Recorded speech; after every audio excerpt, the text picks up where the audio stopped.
Kochi is a long way from Delhi. It's a 3-hour flight. But the best thing about coming to Kerala is it is far warmer than Delhi ever can be, both in your hearts and your minds. Kerala is a state that brings people together. Delhi, because of its politics, tends to divide people. So you should be very proud of being in the state of Kerala, one that brings Hindus, Muslims, Christians together on one platform. We must tell stories of those who are disadvantaged, those who do not have the same facilities as the rich and powerful. Journalists have two choices. They can tell the story of Ambani wedding, and I'm sure you will all watch the reels of what is going on in the wedding and who is coming, who is dancing there, who is not dancing there. But there is a world beyond the rich and famous. This is a country of 1.4 billion Indians.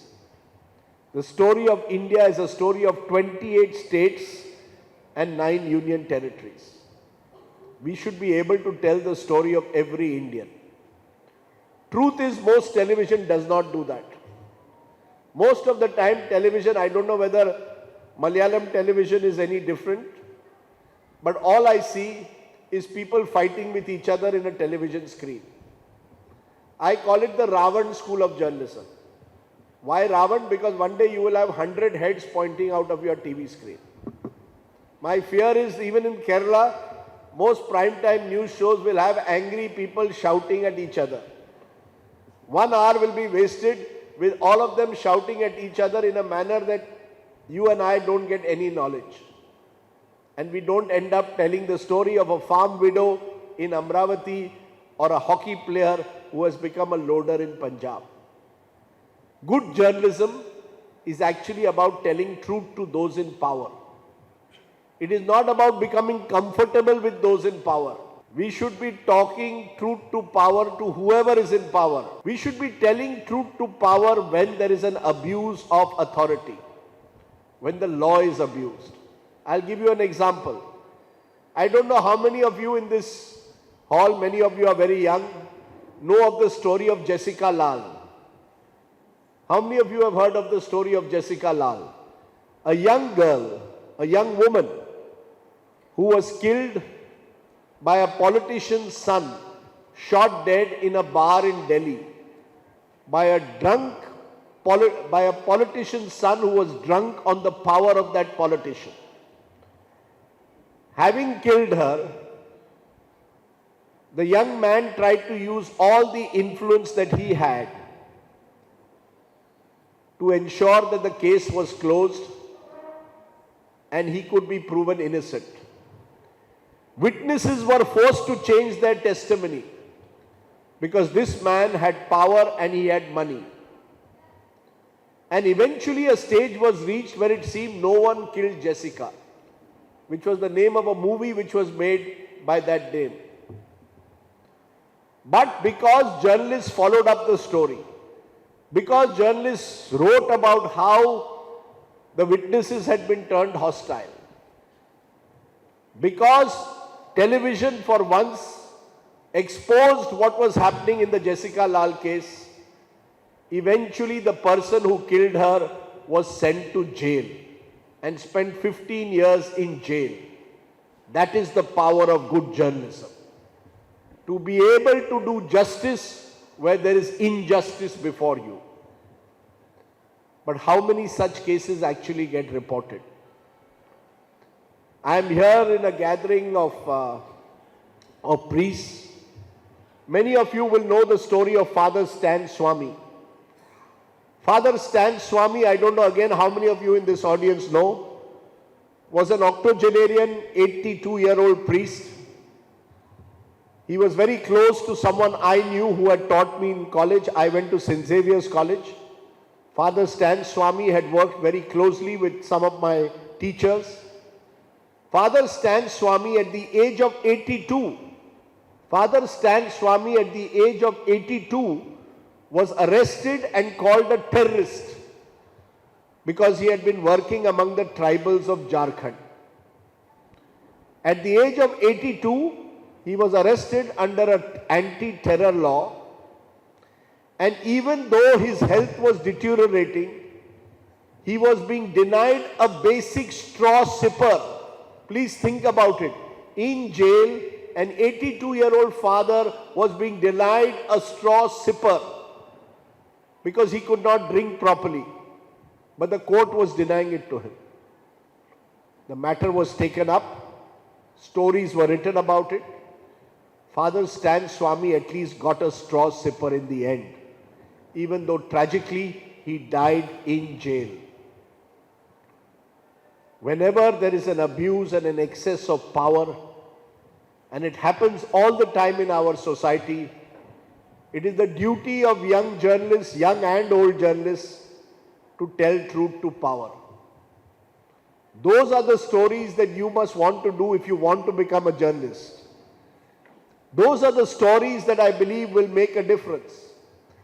And remember one thing, all of you young people in this room are actually India's lucky generation, because you have the benefit of technology. You can, each and every one of you in this room can be a citizen journalist.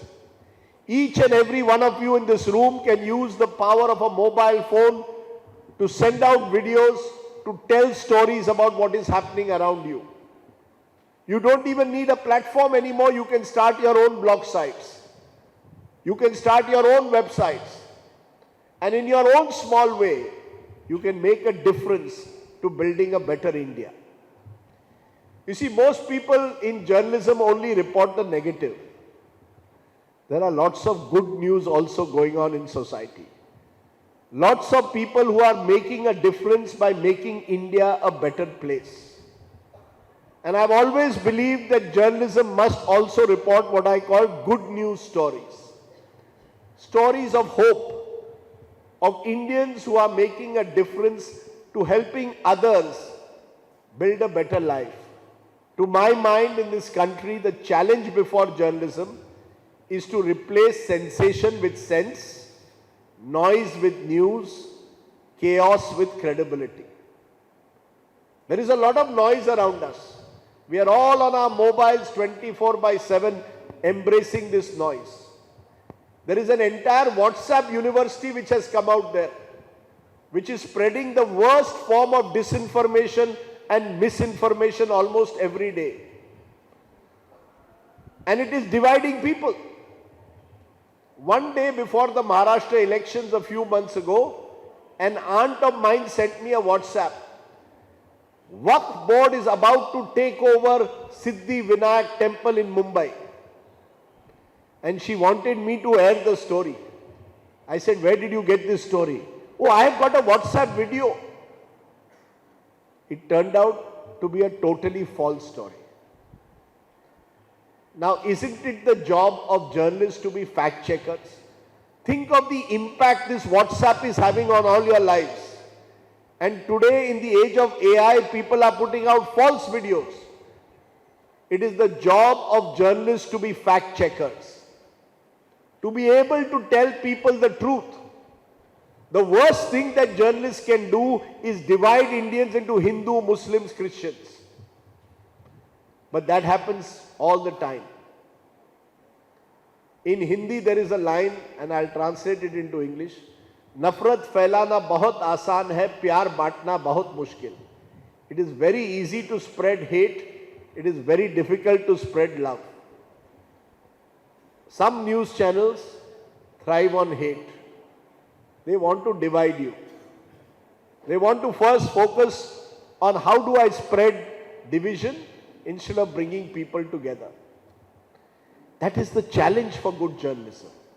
The challenge for good journalism is to live by the values of courage, of compassion, of making people understand the importance of what it means to be harmonious. And that's why I think it is important to have good journalism. I've just written a book which is available as part of your book fair. I hope all of you will, or many of you will read it. One of the chapters is on the media. The media today is being taken over by forces who are not interested in media or journalism. They are only interested in taking over a channel or a newspaper so that they can peddle influence, so that they can be close to those in power. And I tell the story there of NDTV, one of India's first news channels that was set up, but was taken over a couple of years ago by the only Indian who seems to take over every company. His name is Gautam Adani. I have nothing against Mr. Adani, but I don't think Mr. Adani took over a news channel to promote journalism or good journalism. He took it over so that he can have even more influence over those in power. And that is the big challenge that journalists face today.